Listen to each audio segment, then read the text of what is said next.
Saya bacakan pertanyaan ya. Kenapa Ustadz hidup itu mesti ada ujian dan bagaimana cara mengatasinya? Sebenarnya sering ini ceramah mengenai bagaimana ujian dan sebagainya, tapi nggak apa-apa. Kata guru saya begini, dalil diulang-ulang nggak apa-apa, semakin sering diulang berarti semakin hafal dan semakin paham. Insya Allah ya, di sini paham. Jangan-jangan sampai rumah nggak paham. Iya, kita bacakan dalil saja, tolong dengarkan. Kita buka surat Al-Baqarah 214. A'udzubillahi minasyaitonirrajim. Bismillahirrahmanirrahim.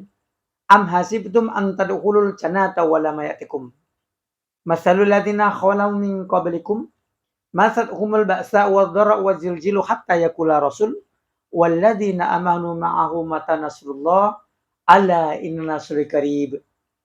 Allah mengatakan, atau kira kamu gampang masuk surga sebelum datang ujian, sebagaimana yang dialami umat-umat terdahulu sebelum kamu. Mereka dulu ditimpa kemelaratan. Itu. Mereka dulu ditimpa penderitaan, menderita. Mereka dulu diguncang-guncang dengan berbagai macam cobaan, diguncang. Sampai-sampai orang yang beriman mengikuti Rasulullah dan berkata, berdoa, ya Allah, kapan datang pertolonganmu? Allah menjawab dalam ayat Al-Baqarah 214 ini, ingat, pertolonganku itu dekat. Satu, saya kasih dalilnya dulu ya, biar paham. Hadisnya, wa Nabi Hurairah, hadis ini muncul dari apa? Riwayat Abu Hurairah. Wa Nabi Hurairah radhiyallahu an, wa qala Rasulullah sallallahu alaihi wasallam, man yuridillahu bi khairan yusib min. Hadis ini datang dari Abu Hurairah radhiyallahu anhu, kata Rasulullah sallallahu alaihi wasallam, ketika Allah mencintai seorang hamba, ingat, ketika Allah mencintai seorang hamba, Allah itu akan memberikan kepada hamba itu apa? Ujian. Dua. Saya kasih dalil lagi. Dengarkan. Cek sundanya mah dengeken. Nek wong joro ngokne. Wakala Rasulullah SAW. Innallaha idha haba qauman ibtalahum. Faman radiya falau ridha. Waman sakhito falau suh. Sesungguhnya ketika Allah mencintai suatu kaum atau suatu seorang hamba, Allah itu akan memberikan berupa apa? Ujian. Ujian ini bentuknya apa? Musibah. Kalau hamba itu ridho dengan musibah itu, maka Allah ridho kepadanya. Maka kita harus ridho. Tapi kalau kita marah dengan ujian itu, ketentuan Allah berupa ujian itu, Allah akan jauh lebih marah kepada hamba itu. Artinya, ini berapa tadi? Nanti, ini berapa nih, Bar? Banyak nanti nih. Tapi untuk memberikan kita greget gitu loh.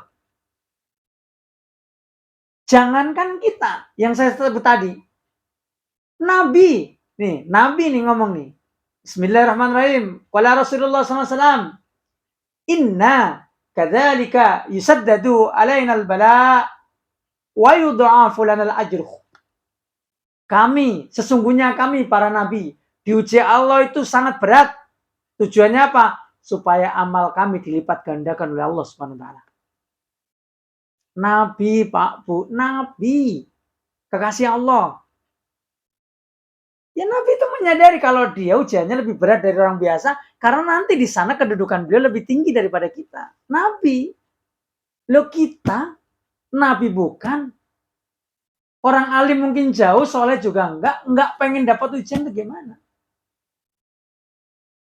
Kira-kira yang bertanya tadi paham nggak gini? Bentuk kecintaan Allah kepada kita ujian. Contoh, manusia nggak pernah sakit kayak Firaun aja nggak pernah diuji sakit, mendelegasi dirinya jadi sombong, jadi Tuhan. Gue nggak pernah sakit, gue Tuhan nih. Tuh, maaf ya, orang datang ke dukun dengan apa? Pesugihannya, supaya cari kaya. Mohon maaf, ketika dia kaya, banyak yang ikut. Apa rahasianya? Ikut saya besok ke gunung ini. Ngikut karena nggak pernah ditegur, dia menyesatkan orang, dirinya sampai mati. Kemudian tidak pernah ditegur oleh Allah, ya istijrat. Tahu-tahu apa? Kayak Firaun ditenggelamin di laut. Mau ibu bapak seperti itu? Ujian itu yang kita ngerem. Mau masuk jurang, gitu loh. Ini Nabi. dapat ujian. Kita nggak mau dapat ujian itu aneh. Mulai sekarang nih teman-teman, tancepin hati kita. Saya tambahin satu hadis lagi. Ini kata Rasulullah SAW menambahkan, laqad kana adum yubtala bil fakri hatta mayatijidu ilal abah. Yahtabiha wa yalbasu wa yubtala bil kumal hatta yatulau. Wala asaduhum kana asaduhum bil falaki min bil ato. Saya ulang. Laqad kana adum yubtala bil fakri hatta mayatijidu ilal abah. Yahtabiha wa yalbasu wa yubtala bil kumal hatta yatulau. Wala atuhum kana asada farhan bil bala'in minkum bil ato. Sesungguhnya ada di antara kami para nabi dan orang soleh diuji dengan kemiskinan sampai harta yang disisakan oleh hanya baju yang melekat di tubuhnya. So, kayak apa tuh nabi diuji kayak gitu? Orang soleh. Kita kadang-kadang belum sampai urutan itu. Wes mengatakan kayaknya saya itu nggak ada yang diuji kayak saya. Ini coba jenengan perhatikan. Allah itu nguji para nabi orang soleh itu dengan kemiskinan sampai yang tersisanya baju yang melekat di badannya. Ada juga mereka, para nabi dan orang soleh diuji dengan kepahitan, sakit, bahkan dikasih binatang kayak semisal kutu yang ada di badan dan di rambutnya, ya tulau. Sampai kutu itu membunuhnya. Sudah seperti itu belum? Belum kan? Tapi kok ngerasa paling sedih itu. Ngelanjutin lagi hadis tadi. Tapi mereka para nabi dan orang soleh, mereka asada farhan. Mereka menyenangi ujian itu karena apa? Tingkat pahala yang didapatnya nanti. Karena para nabi dan orang soleh itu meyakini hidup sesungguhnya bukan di sini, tapi di akhirat. Kita semua mati kok. Kalau kita ikhlaskan, kita membawa keikhlasan itu.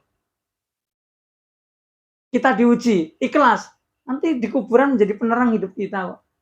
Maka Rasul mengatakan, dialah para nabi dan orang soleh, mereka asadafaran, menyenangi ujian itu sebagaimana orang biasa senangnya ketika bila atok dapat rezeki itu.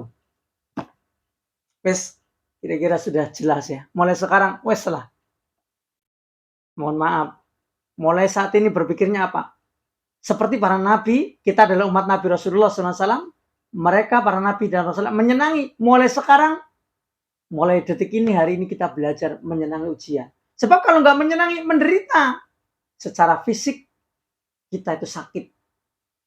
Secara kolbu, batin, kita pasti banyak menderita. Sakitnya aku di sini. Udah, lewatin aja. Ntar juga meninggal. Nanti kalau kita ikhlas juga, ujian itu menjadi apa? Syafaat kita. Kesabaran itu, keikhlasan itu akan menjadi penerang bagi kubur kita. Bismillahirrahmanirrahim. Allah yang bikin kita kuat. Orang-orang beriman itu mohon maaf ya. Dengan ujian itu kalau dia beriman, aneh. Semakin diuji makin kuat kayak Nabi. Tapi bagi orang yang tidak beriman, gak punya ilmu, diuji sedikit melewat. Orang yang ngerti agama, beriman, punya ilmu, dikasih, punya uang 2.000 masih nyantai. Tapi orang yang ngerti iman, gak ngerti ilmu, masih punya uang 5 juta. Ustaz tahu nggak, uang saya di rekening tinggal 5 juta apa nggak stres loh. Saya punya 2.000 nggak stres kok sampai punya uang 5 juta stres itu loh. Wes, cari ilmunya lagi.